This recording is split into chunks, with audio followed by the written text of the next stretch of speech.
श्री शिवाय नमस्तुभ्यम। हर हर महादेव। दोस्तों आज की इस वीडियो में आप सुनेंगे सोमवार व्रत की पौराणिक कथा।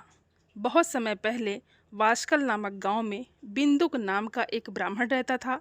वो अधर्मी, दुरात्मा और महापापी था। उसकी स्त्री बहुत सुंदर थी। उसका नाम चंचुला था।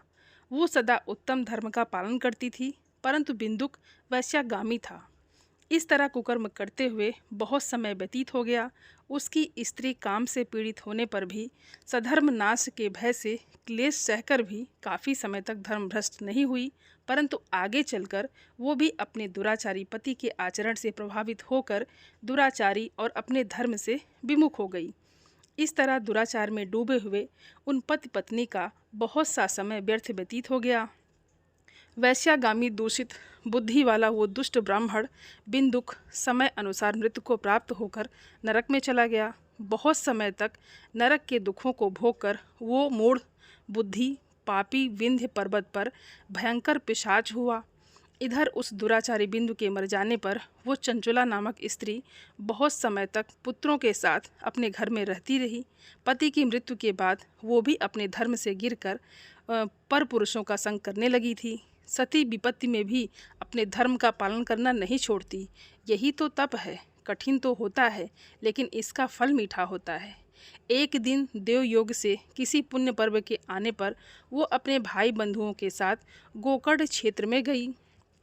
उसने तीर्थ के जल में स्नान किया और बंदी जनों के साथ यहाँ वहाँ घूमने लगी।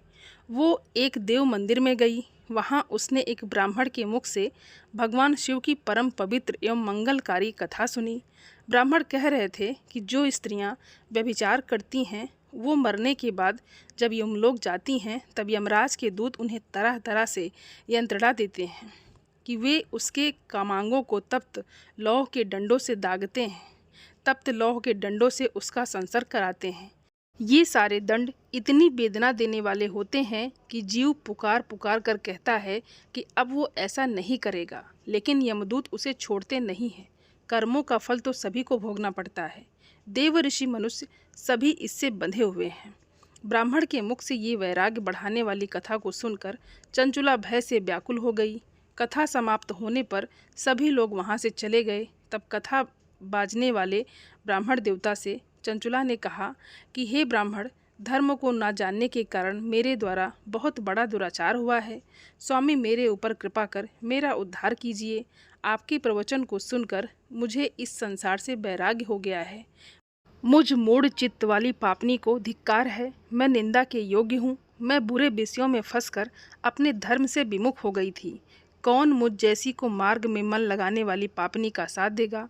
जब यमदूत मेरे गले में फंदा डालकर मुझे बांध कर ले जाएंगे और नरक में मेरे शरीर के टुकड़े करेंगे, तब मैं कैसे उन महायातनाओं को सहन कर पाऊंगी? मैं सब प्रकार से नष्ट हो गई हूँ, क्योंकि अभी तक मैं हर तरह से पाप में डूबी रही हूँ। हे ब्राह्मण, आप मेरे गुरु हैं, आप ही मेरे माता पिता हैं। मैं आपकी शरण में आई हूँ। मुझ अबला का अब आप उद्धार कीजिए। इस प्रकार विलाप करती हुई चंचुला ब्राह्मण देवता के चरणों में गिर पड़ी। तब ब्राह्मण ने उसे कृपापूर्वक उठाया और इस प्रकार कहा कि नारी, तुम सौभाग्यशाली हो जो भगवान शंकर की कृपा से तुमने वैराग्यपूर्ण ये कथा सुनी है और कथा को सुनकर समय से अपनी गलती का एहसास कर लिया है। तुम डरो मत और भगवान शिव की शरण में जाओ। उनकी परम कृपा से तुम्हारे सभी पाप नष्ट हो जाएंगे। मैं तुम्हें भगवान शिव की कथा सहित वो मार्ग बताऊंगा जिसके द्वारा तुम्हें सुख देने वाली उत्तम गति प्राप्त होगी। शिव कथा सुनने से तुम्हारी बुद्धि शुद्ध हो गई है और तुम्हें पश्चाताप हुआ है तथा मन में वैराग्य उत्पन्न हुआ है। पश्चाताप ही पाप करने वाले पापियों के लिए सबसे बड़ा प्रायश्चित है।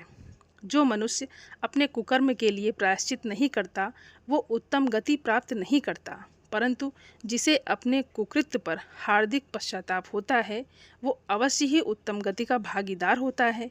इसमें कोई शक नहीं है। शुद्ध चित्त में ही भगवान शिव और माता पार्वती का वास होता है। वो शुद्ध आत्मा पुरुष सदा शिव के पद को प्राप्त होता है। इस कथा का श्रवण सभी मनुष्यों के लिए कल्याणकारी है, अतः इसकी आराधना और सेवा करनी चाहिए। हे ब्राह्मण पत्नी, तुम अन्य विषयों से अपने मन को हटाकर भगवान शंकर की इस परम पावन कथा को सुनो। इससे तुम्हारे चित्त की शुद्धि होगी और तुम्हें मोक्ष की प्राप्ति भी होगी। जो मनुष्य निर्मल हृदय से भगवान शिव के चरणों का चिंतन करता है, उसकी एक ही जन्म में मुक्ति हो जाती है। ये कहकर वे ब्राह्मण चुप हो गए। उनका हृदय करुणा से भर गया। वे ध्यान में मग्न हो गए। ब्राह्मण का ये उपदेश सुनकर चंचुला के नेत्रों में आनंद के आंसू छलक आए। वो हर्ष भरे हृदय से ब्राह्मण देवता के चरणों में गिर गई और हाथ जोड़कर बोली कि मैं कृतार्थ हो गई। हे ब्राह्मण, शिव भक्तों में श्रेष्ठ स्वामिन, आप धन्य हैं। आप परमार्थदर्शी हैं और सदा परोपकार में लगे रहते हैं। साधुओं, मैं नरक के समुद्र में गिर रही हूँ, कृपा करके मेरा उद्धार कीजिए। जिस पौराणिक और अमृत के समान कथा की बात आपने की है, उसे सुनकर ही मेरे मन में वैराग्य उत्पन्न हुआ है। उस अमृतमयी कथा को सुनने के लिए मेरे मन में बड़ी श्रद्धा हो रही है। कृपया आप मुझे उसे सुनाइए। कथा सुनने की इच्छा मन में लिए हुए चंचुला उन ब्राह्मण देवता की सेवा में वहीं रहने लगी। उस गोकर्ण नामक महाक्षेत्र में उन ब्राह्मण देवता के मुख से चंचुला भगवान शिव की भक्ति, ज्ञान और वैराग्य बढ़ाने वाले और मुक्ति देने वाली परम उत्तम कथा सुनकर कृतार्थ हुई। उसका चित्त शुद्ध हो गया। वो अपने हृदय में शिव के सगुण रूप का चिंतन करने लगी। वो सदैव शिव सच्चिदानंदमय स्वरूप का स्मरण करती थी। इसके बाद अपना समय पूर्ण होने पर चंचुला ने बिना किसी कष्ट के अपना शरीर त्याग दिया। उसे लेने के लिए एक दिव्य विमान वहां पहुंचा। ये विमान शोभा साधनों से सजा था और शिव गणों से सुशोभित था। चंचुला विमान से शिवपुरी पहुंची। उसके सारे पाप धुल गए। वो दिव्य रूप धारणी दिव्यांगना हो गई थी। वो गौरांगी देवी मस्तक पर अर्धचंद्र का मुकुट और अन्य दिव्य आभूषण पहने शिवपुरी में पहुंची।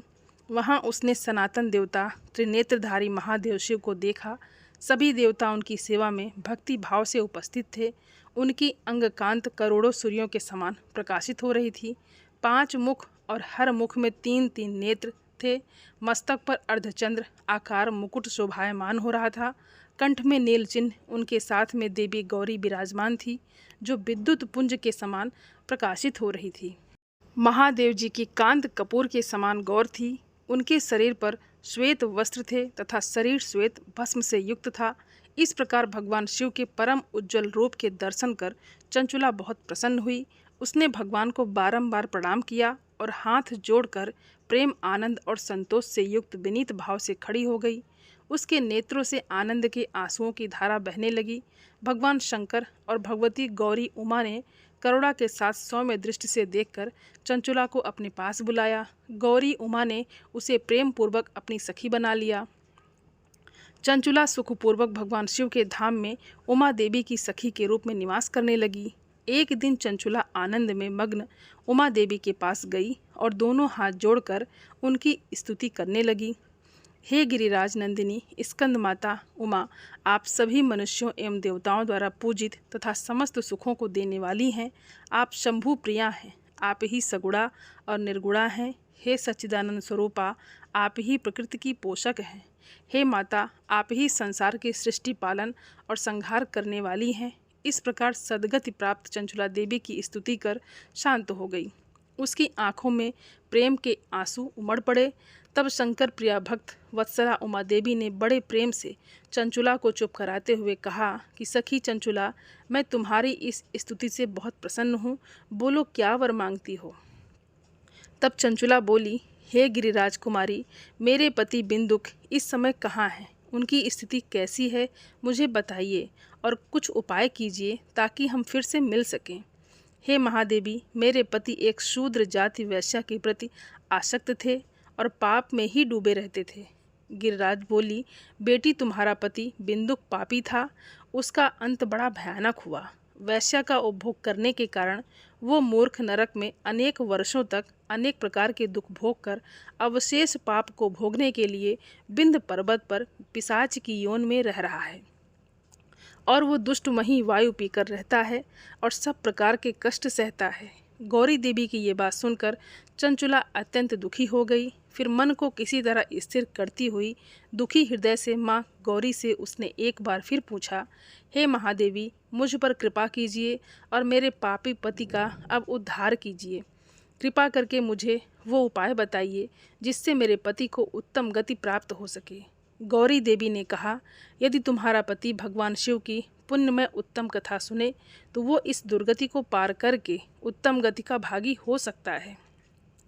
अमृत के समान मधुर गौरी देवी के ये वचन सुनकर चंचुला ने दोनों हाथ जोड़कर मस्तक झुकाकर उन्हें बार बार प्रणाम किया और प्रार्थना की कि मेरे पति को भगवान शिव की कथा सुनाने की व्यवस्था कीजिए। ब्राह्मण पत्नी चंचुला के बार बार प्रार्थना करने पर शिव प्रिया गौरी देवी ने भगवान शिव की महिमा का गान करने वाले गंधर्वराज को बुलाकर कहा, तुम्हारी भगवान शिव में प्रीति है, तुम मेरे मन की सभी बातें जानकर मेरे कार्यों को सिद्ध करते हो, तो मेरी इस सखी के साथ विंध्य पर्वत पर जाओ। वहाँ एक महाघोर और भयंकर पिशाच रहता है। पूर्व जन्म में वो पिशाच बिंदुक नामक ब्राह्मण मेरी इस सखी चंचुला का पति था। वो वैश्यागामी हो गया था। वो स्नान, संध्या आदि नित्य कर्म छोड़कर अपवित्र रहने लगा। क्रोध के कारण उसकी बुद्धि भ्रष्ट हो गई थी। दुर्जनों से उसकी मित्रता तथा सज्जनों से द्वेष बढ़ गया था। वो अस्त्र शस्त्र से हिंसा करता, लोगों को सताता और उनके घरों में आग लगा देता था। चांडालों से दोस्ती करता और वो रोज वैश्या के पास जाता था। पत्नी को त्याग कर दुष्ट लोगों से दोस्ती कर उन्हीं के संपर्क में रहता था। वो मृत्यु तक दुराचार में फंसा रहा। मृत्यु के बाद उसे पापियों के भोग स्थान यमपुरी में ले गए। वहाँ घोर नरकों को सहकर इस समय वो विंध्य पर्वत पर पिशाच बनकर रह रहा है और पापों का फल भोग रहा है।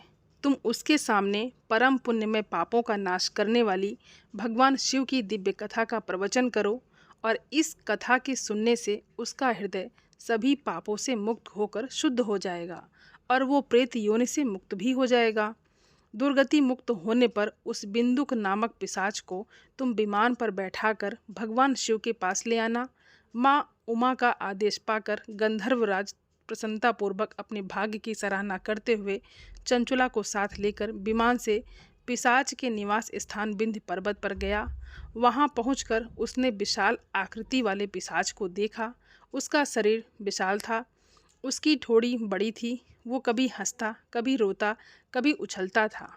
महाबली, तुमने बिंदुक नामक पिशाच को पांसों से बांध लिया। उसके पश्चात तुमने कथा बाँचने के लिए स्थान तलाश कर मंडप की रचना की। शीघ्र ही इस बात का पता लोगों को चल गया कि एक पिशाच के उद्धार हेतु देवी पार्वती की आज्ञा से तुम भगवान शिव की कथा सुनाने विंध्य पर्वत पर आए हो। उस कथा को सुनने के लोभ से बहुत से देव ऋषि वहाँ पहुँच गए। सभी को आदर पूर्वक स्थान दिया गया। पिशाच बिंदु को पासों में बांधकर इस आसन पर बिठाया गया और तब तुमने परम उत्तम भगवान शिव की अमृत कथा का गान शुरू किया, जिससे सभी श्रोता कृतार्थ हो गए। परम पुण्यमय कथा को सुनकर पिशाच सभी पापों से मुक्त हो गया और उसने पिशाच शरीर का त्याग कर दिया।